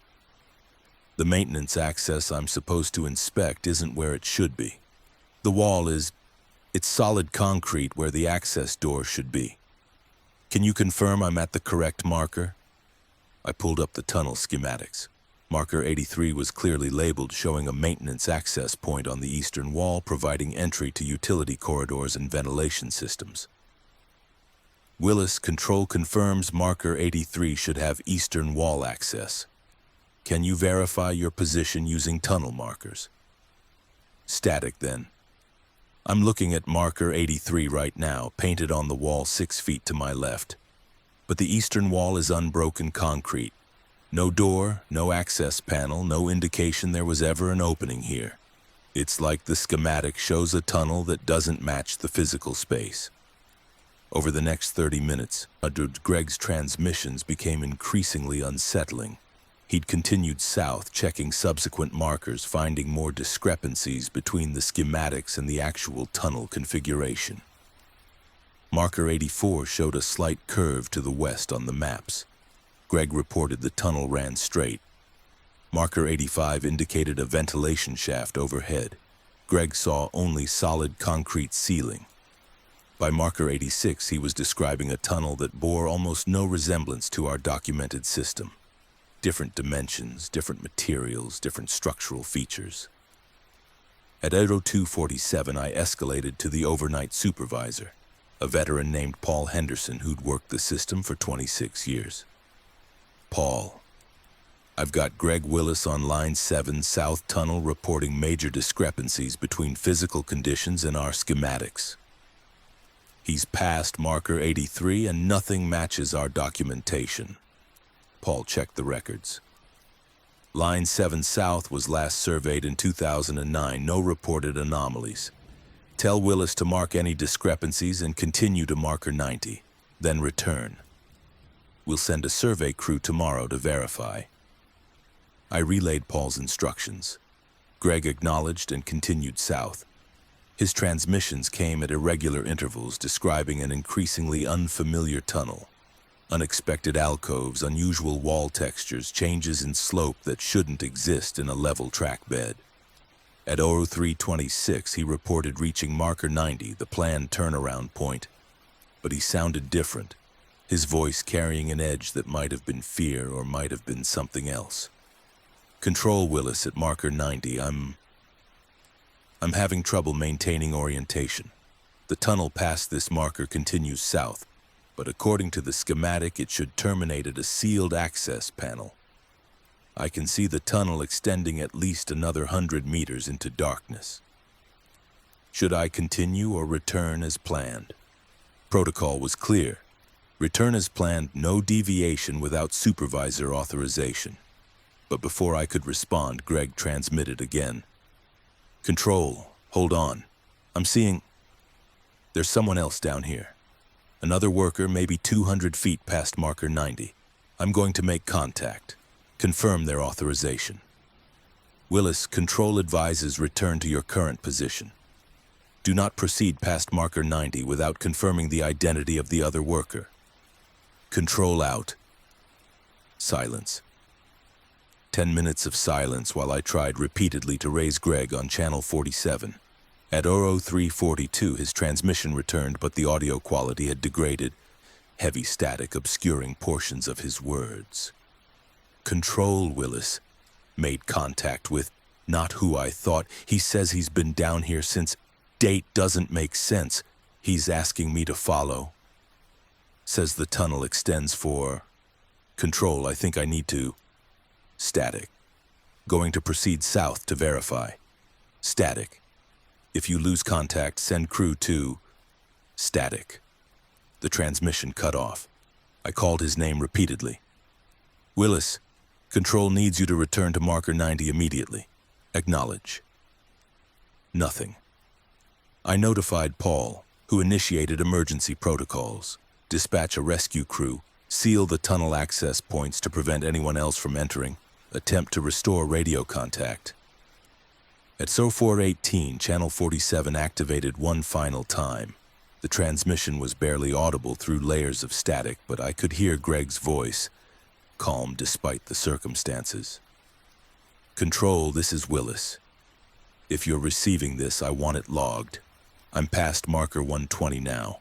The tunnel keeps extending, keeps going deeper.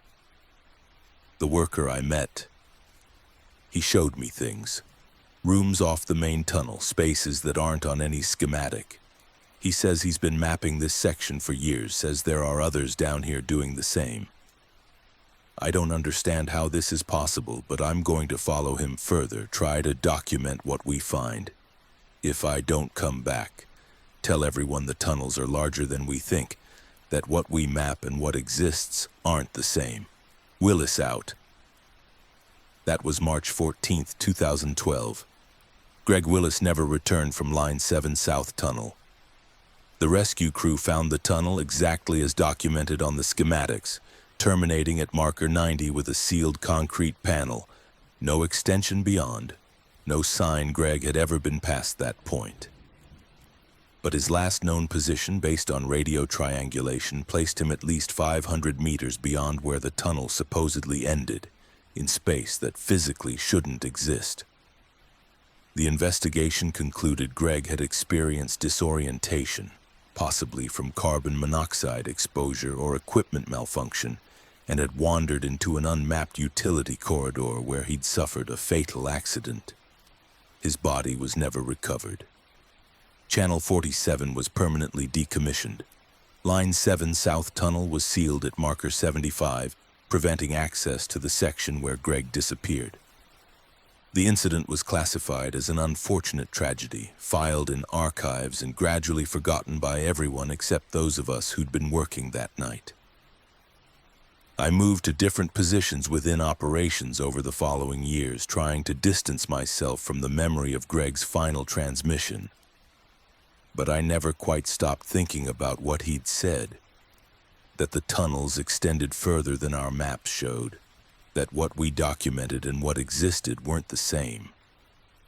9 years later, March 14th, 2021, I was back on overnight communications duty, temporarily filling in for an operator on medical leave.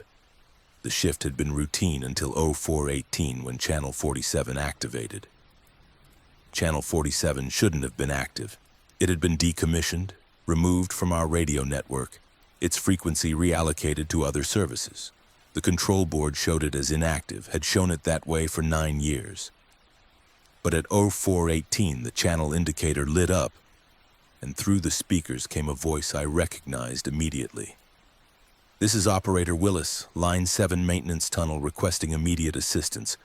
We're trapped past marker 83. The walls they're not where they should be." I stared at the board, unable to process what I was hearing. Greg Willis's voice, clear and unmistakable, transmitting on a decommissioned channel from a sealed tunnel, describing conditions identical to those he'd reported 9 years earlier. I grabbed the transmit button, my voice shaking. "Willis, this is Control. Confirm your position and status. Over." The response came after a moment of static. "Control, Willis at marker 83, conducting scheduled inspection, finding discrepancies between schematic and physical tunnel configuration, requesting verification of marker locations. Over." This was impossible. Greg was gone, had been gone for 9 years. Yet here was his voice, calm and professional, transmitting a report that matched word for word the messages he'd sent on the night he disappeared. I checked the date stamp on the recording system, March 14th, 2021, 04:18:33. Exactly 9 years to the minute after his final transmission. Over the next hour, Channel 47 carried transmissions that replayed Greg's entire final shift. Every message, every report, every moment of growing confusion as he'd moved deeper into Line 7 South Tunnel, encountering discrepancies and impossible extensions. I listened to it all, hearing my own younger voice responding from 9 years earlier. The recordings layered over each other, past and present transmissions overlapping on a channel that shouldn't exist. At 05:26, something changed. The transmission stopped following the historical pattern.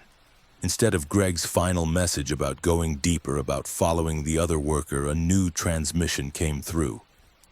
"Control, Willis here. I need you to understand something. The date you're experiencing, it's March 14th, 2021, isn't it? 9 years after I disappeared. This transmission is reaching you because the tunnels don't follow normal time. Down here, past the sealed sections, past where official maps terminate, time moves differently. I've been walking these tunnels for what feels like weeks, but I think years are passing on the surface. I'm not alone. There are others down here, workers from different eras, some from decades ago, some from last month. We're all trying to map these impossible extensions, trying to understand how the tunnels can be larger than the space they occupy. If you're receiving this, it means the cycle is repeating. Check your roster. Check who's scheduled for Line 7 inspection tonight. They're going to experience exactly what I experienced, and they're going to disappear exactly like I disappeared. Unless you can stop them. Unless you can seal the access before they reach marker 83. Control, I'm begging you, don't let anyone else enter Line 7 South. The tunnels are hungry for mappers, for people who try to document what shouldn't exist. They'll take whoever comes down here and add them to the collection of workers who've been walking these endless extensions for years, decades, maybe centuries. Don't send anyone. Willis out. I immediately checked the night roster. Line 7 was scheduled for routine inspection at 6 Aubao, assigned to a technician named Sarah Chen. I called the overnight supervisor, not Paul Henderson, who'd retired years ago, but a newer supervisor named Rachel Torres, and explained the situation as rationally as possible. Suspicious transmissions on a decommissioned channel, concerns about Line 7 South Tunnel safety, recommendation to cancel tonight's inspection. Rachel was skeptical but agreed to postpone the inspection pending investigation. At 06:00, when Sarah Chen would have entered Line 7 South Tunnel, she was instead reassigned to equipment maintenance in a different section. The inspection was rescheduled for the following week. At 06:17, Channel 47 activated again.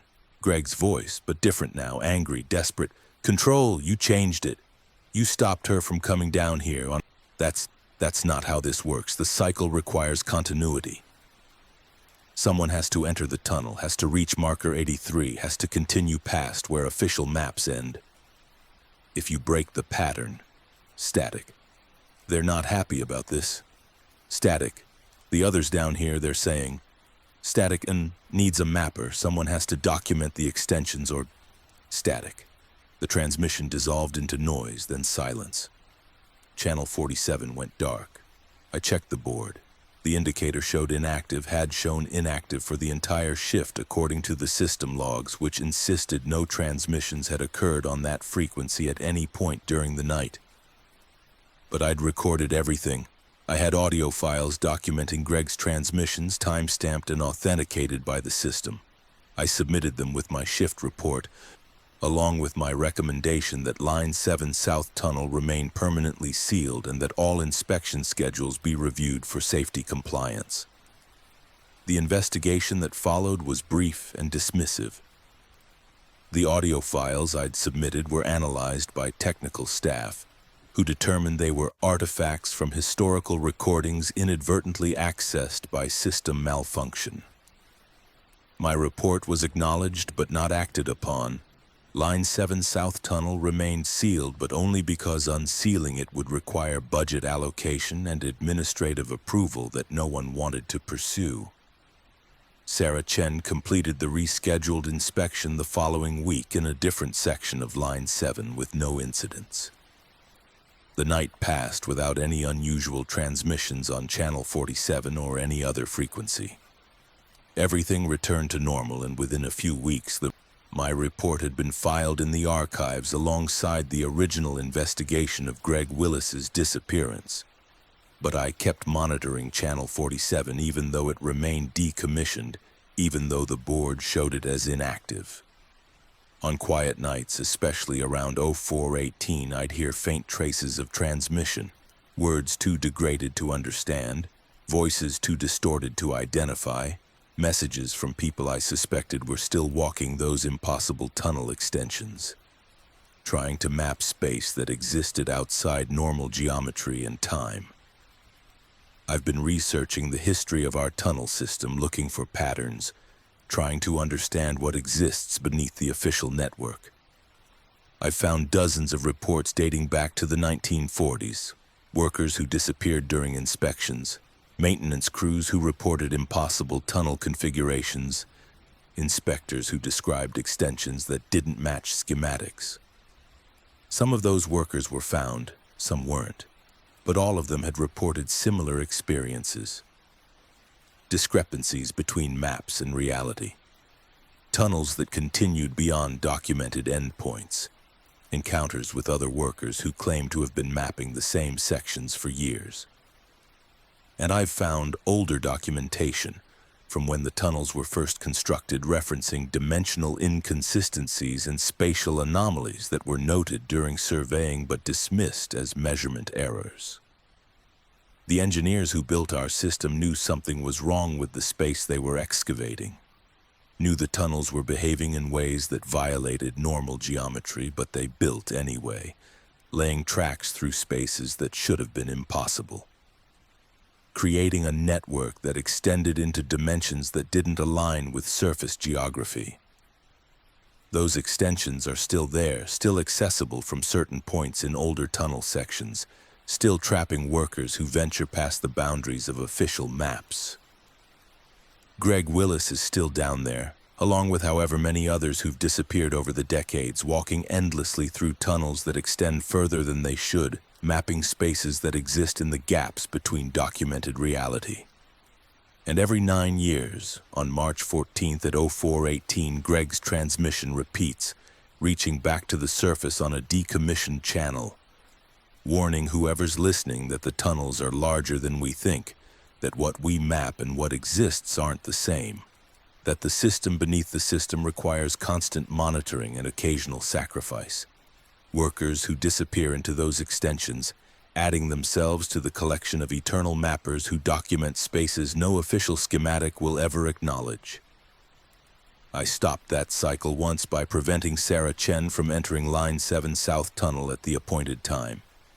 But I don't know if that truly broke the pattern or just postponed it. I don't know if the tunnels still require someone to enter to reach marker 83 to continue past official endpoints into the unmapped darkness. And I don't know what happens if the cycle is permanently disrupted, if no one ever enters those extensions again to document the impossible geometry that exists beneath our routine operations. What I do know is that Channel 47 still activates sometimes, carrying transmissions from people who should be gone, from places that shouldn't exist, from a network beneath the network that maps itself through the workers who become lost in its infinite extensions. And I know that someone has to monitor those transmissions, has to listen for the warnings, has to remember that our tunnel system is larger and stranger than any official documentation suggests. That someone is me now, the operator who receives final transmissions from workers who disappeared years or decades ago, who still walk those tunnels, who still try to warn the surface about what exists below, who still need someone to acknowledge that they're not gone. They're just mapping spaces we don't have coordinates for, documenting tunnels that exist outside our understanding of how underground spaces should behave. Some transmissions are final only in the sense that they're the last ones officially acknowledged. But the workers keep broadcasting long after their disappearances are classified as tragedies, long after their channels are decommissioned, long after everyone stops listening.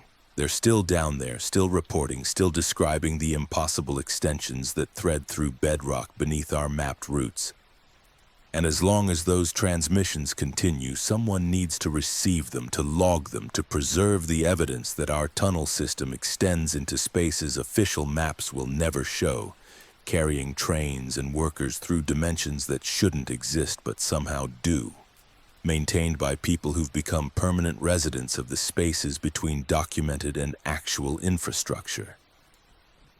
Greg Willis sent his final transmission 9 years ago, but he's still broadcasting, still warning, still trying to save the next inspector who reaches marker 83 and discovers the tunnels extend further than they should.